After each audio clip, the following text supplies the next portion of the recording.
Leadership tussle within the ranks of the All Progressives Grand Alliance takes on a new twist as the party's vice chairman, Southeast Zone, lays claim to the national chairmanship position. Reconciliatory efforts by the national leader and chairman of the party's board of trustees, Governor Willie Obiano, appear to have hit the rocks. That's our focus tonight on the program.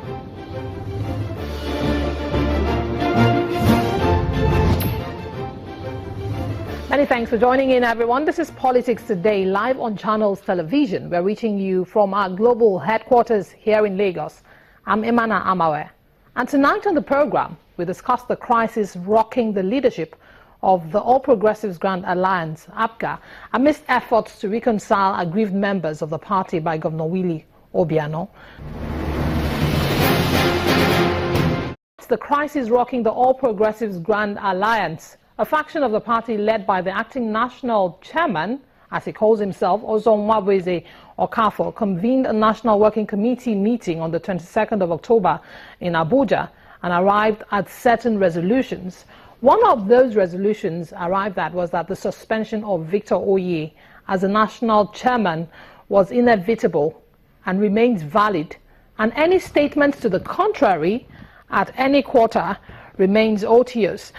Further, the resolutions at that NWC meeting said that the leadership shall continue to defend and protect the Constitution and Manifesto of APGA to the benefit of our teeming followership in Nigeria and in the diaspora, thereby protecting the aspirations and dreams of the party.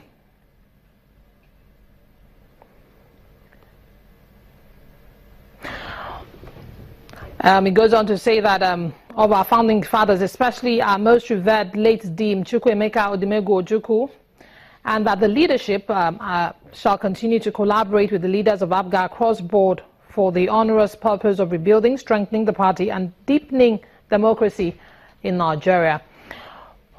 Well, the leadership of the All Progressives Grand Alliance in Awka, however, debunked the claims by the party's vice chairman, Southeast Zone Wabweze Okafo, of presiding over a meeting of the National Working Committee to ratify the purported suspension of the national chairman, Victor Oye.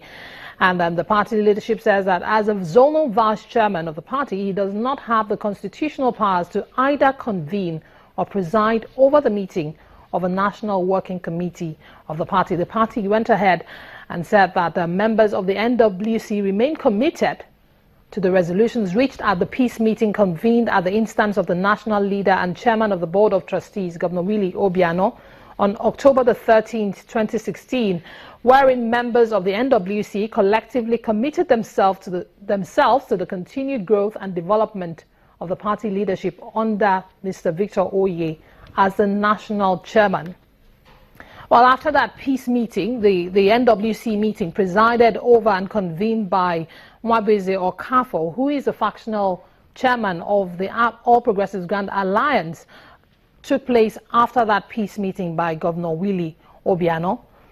The party leadership has definitely debunked any such NWC and says it does not recognize Wabweze Okafo as its chairman, and Victor Oye remains chairman. Well, to discuss the matter further, I'm being joined by the factional national chairman of APGA, Wabweze Okafo. He's in our Abuja studios. Many thanks for joining us on the program. And also from Awka, we're joined by the publicity secretary of the All Progressives Grand Alliance, Ifatu Obi Okoye. Welcome to the program. Mr. Okafo, the leadership of your party, the All Progressives Grand Alliance, doesn't seem to recognize you as the chairman of the party. How indeed did you emerge chairman of APGA, as you claim to be?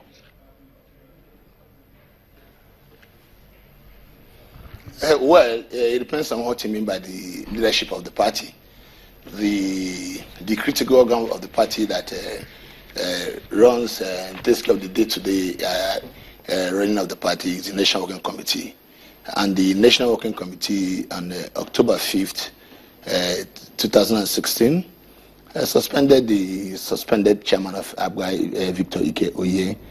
And in that same meeting, I was appointed the acting national chairman pending when the issues concerning the suspension of Victor Ikoye is determined by the party. On the 5th of October 2016, the party leadership in Awka reacted to your claims to the chairmanship position and debunked any NWC meeting you convened, saying you do not have right to convene such a meeting.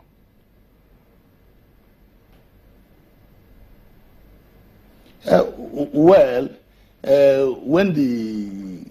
the former chairman was suspended on October 5th and has appointed the acting national chairman, I think the authority is not beside me to call for NWC meetings. The suspended chairman, the independency of his suspension, and when he sees subsisting, cannot call NWC meeting. I'm the one who can call NWC meeting, and that was what we did.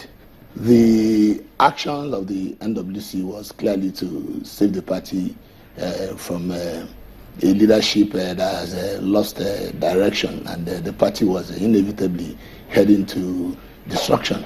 And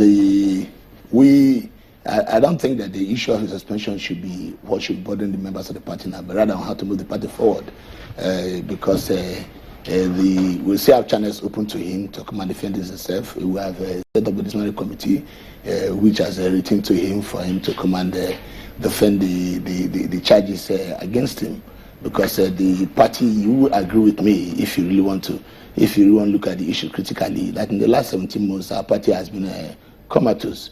You cannot have a political party that does not have NWC meetings. You cannot have a political party that in 17 months have not had any NEC meeting.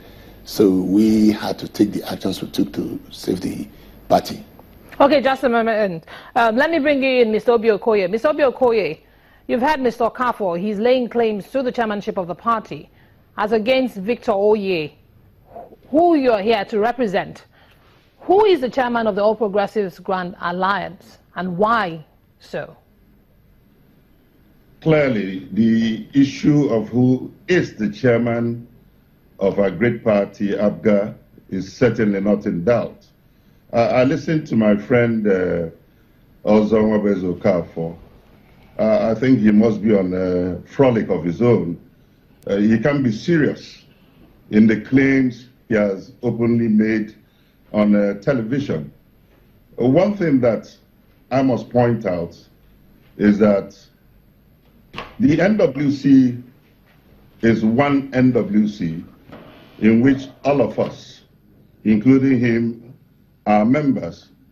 And when you talk about the decision of the NWC, it must arise from a resolution properly taken in a meeting of the NWC. In your preface, interestingly, you mentioned that he had a meeting of NWC. No, he certainly could not have had a meeting of NWC. We have a minimum quorum for an NWC meeting, which is 1/3 of the membership of NWC. And for those of us who attended the last meeting of the NWC, which was held last Wednesday in Abuja, there were 21 of us out of the 28 existing members of NWC